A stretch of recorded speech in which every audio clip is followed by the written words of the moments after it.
नमः शिवाय। आप सभी का स्वागत है शिव पुराण की महिमा में। आज हम सुनने जा रहे हैं 7वां अध्याय संध्या साधन आदि का विचार तथा श्रवण कीर्तन और मनन, इन 3 साधनों की श्रेष्ठता का प्रतिपादन। व्यास जी कहते हैं, सूत जी का यह वचन सुनकर सब महिष बोले, अब आप हमें वेदांत सार सर्वस्वरूप अद्भुत शिव पुराण की कथा सुनाइए। सूत जी ने कहा, आप सब महिषगण रोग शोक के रहित कल्याणमय भगवान शिव का स्मरण करके पुराण पर्व शिव पुराण की जो वेद के सार तत्व से प्रकट हुआ है कथा सुनिए। शिव पुराण में भक्ति, ज्ञान और वैराग्य, इन तीनों का प्रतिपूर्वक गान किया गया है और वेदांत वेद सत्सत्व का विशेष रूप से वर्णन है। इस वर्तमान कल्प में जब सृष्टि कर्म आरंभ हुआ था, उन दिनों 6 कुलों के महिष परस्पर वाद विवाद करते हुए कहने लगे, अमुक वस्तु सबसे उत्कृष्ट है और अमुक नहीं है। उनके इस विवाद ने अत्यंत महान रूप धारण कर लिया। तब वे सब अपनी शंका के समाधान के लिए सृष्टिकर्ता अविनाशी ब्रह्मा जी के पास गए और हाथ जोड़कर विनय भरी वाणी में बोले, प्रभु, आप संपूर्ण जगत को धारण पोषण करने वाले तथा समस्त कर्णों के भी कारण हैं। हम यह जानना चाहते हैं कि संपूर्ण तत्वों से परे परात्पर पुराण पुरुष कौन है? ब्रह्मा जी ने कहा, जहाँ से मन सहित वाणी उन्हें ना पाकर लौट आती है तथा जिसने ब्रह्मा, विष्णु, रुद्र और इंद्र आदि से युक्त यह संपूर्ण जगत समस्त भूतों एवं इंद्रियों के साथ पहले प्रकट हुआ है, वे ही यह देव महादेव सर्वज्ञ एवं संपूर्ण जगत के स्वामी हैं। यही सबसे उत्कृष्ट है। भक्ति से ही इनका साक्षात्कार होता है। दूसरे किसी उपाय से कहीं इनका दर्शन नहीं होता। रुद्रहरि, हर तथा अन्य देवाशय सदा उत्तम भक्ति भाव से उनका दर्शन करना चाहते हैं। भगवान शिव में भक्ति होने से मनुष्य संसार बंधन से मुक्त हो जाता है। देवता के कृपा प्रदर्शन से उनमें भक्ति होती है और भक्ति से देवता का कृपा प्रसाद प्राप्त होता है। ठीक उसी तरह जैसे यहाँ अंकुर से बीज और बीज से अंकुर पौधा होता है, इसीलिए तुम सब ब्रह्माशीष भगवान शंकर का कृपा प्रसाद प्राप्त करने के लिए भूतल पर जाकर वहाँ सहस्त्रों वर्ष तक चालू रहने वाले एक विशाल यज्ञ का आयोजन करो। इन यज्ञपति भगवान शिव की कृपा से देवता विद्ध के सर्वभूत संध्या साधन का ज्ञान होता है। शिवपाद की प्राप्ति ही संध्या है, उनकी सेवा ही साधन है तथा उनके प्रसाद से जो नित्य नैमित्त की आदि फलों की ओर से निसृप्त होती है, वही साधक है। देवता कर्म का अनुष्ठान करके उनके महान फलों को भगवान शिव के चरणों में समर्पित कर देना ही परमेश्वरी पादक की प्रतीत है। वही सल्युग आदि के कर्म से प्राप्त होने वाली मुक्ति है। उन पुरुषों की भक्ति के अनुसार उन सबको उत्कृष्ट फल की प्राप्ति होती है। उस भक्ति के साधन अनेक प्रकार के हैं, जिनके साक्षात महेश्वर ने ही प्रतिपादन किया है। उनमें से सर्वभूत साधनों का संक्षिप्त करके मैं बता रहा हूँ। कान से भगवान के नाम, गुण और लीलाओं का श्रवण, वाणी द्वारा उनका कीर्तन तथा मन के द्वारा उनका मनन, इन तीनों को महान साधन कहा गया है। तात्पर्य यह है कि महेश्वर का श्रवण कीर्तन और मनन करना चाहिए।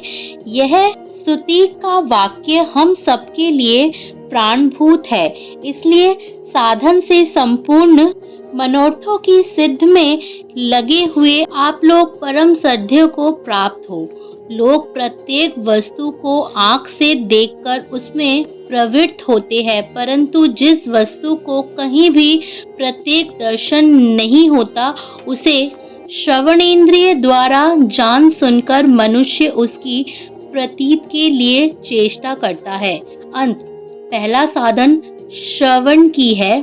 उसके द्वारा गुरु के मुख्य तत्व को सुनकर श्रेष्ठ वृद्धि वाला विद्वान पुरुष अन्य साधन कीर्तन एवं मनन की सिद्धि करे।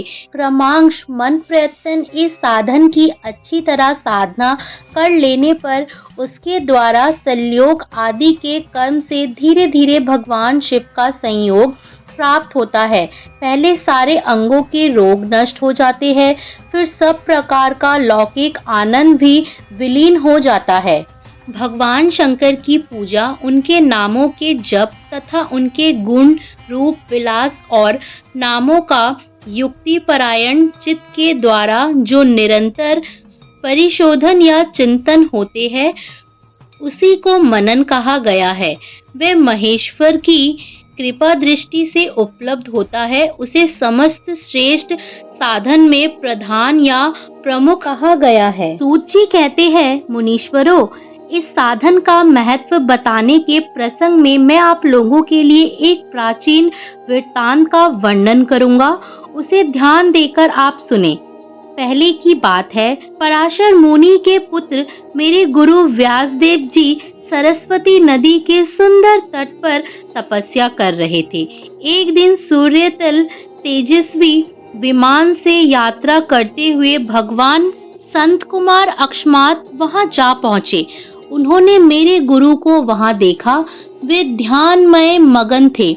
उससे जगने पर उन्होंने ब्राह्मण पुत्र संत कुमार जी को अपने सामने उपस्थित देखा। देखकर वे बड़े वेग से उठे और उन्हें चरणों में प्रणाम करके मुनि ने उन्हें अर्घ्य दिया और देवताओं के बैठने योग्य आसन भी अर्पित किया।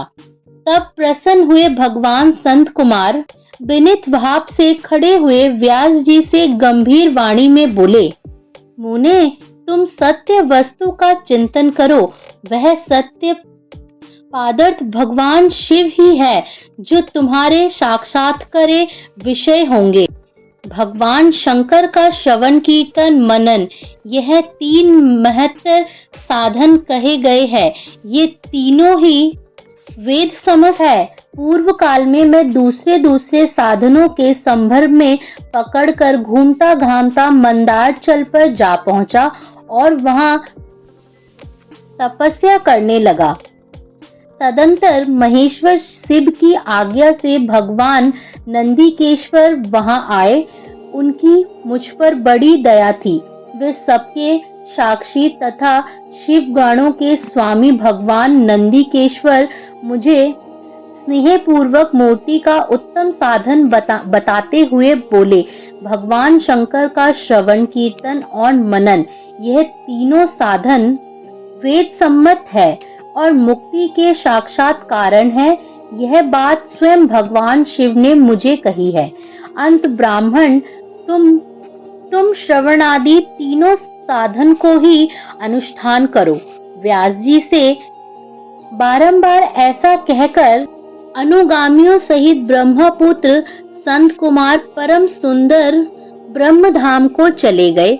इस प्रकार पूर्व काल के इस उत्तम वृत्तांत का मैंने संक्षेप वर्णन किया है। ऋषि बोले, सूत जी, श्रवणादि 3 साधन को अपने मुक्ति का उपाय बताया है, किंतु जो श्रवण आदि तीनों साधन में असमर्थ हो, वह मनुष्य किस उपाय का अवलंबन करके मुक्त हो सकता है? किस साधन मुक्त कर्म के द्वारा बिना यत्न के मोक्ष मिल सकता है? इसी के साथ हमारा 7वां अध्याय का पहला भाग यहीं समाप्त होता है। इसका दूसरा भाग हम अगले अध्याय में सुनेंगे। कैसे भगवान शिव के लिंग एवं साकार विग्रह के पूजा रहस्य तथा महत्व का वर्णन।